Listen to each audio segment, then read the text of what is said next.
Welcome to our channel. Today we how to install W3 Total Cache for SEO optimization step by step clearly. To begin, log in to your WordPress dashboard. On the left menu, hover over Plugins. Click on Add New.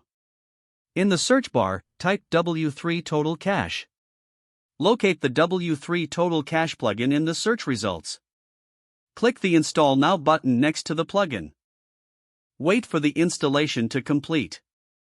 Once installed, click the Activate button. You will see a new menu item labeled Performance on the left sidebar. Click on Performance to access the settings. The first option to configure is the General Settings. In the General Settings, enable the options for Page Cache, Minify, Opcode Cache, and Browser Cache. For Page Cache, select the method best suited for your server.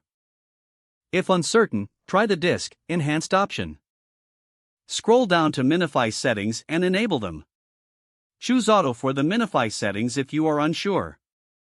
Next, navigate to the Database Cache settings.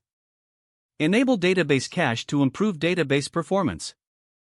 Now, scroll to the Object Cache section.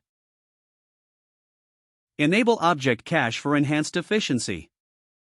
After making these adjustments, click the Save All Settings button at the top. You will now need to configure Page Cache settings in more detail.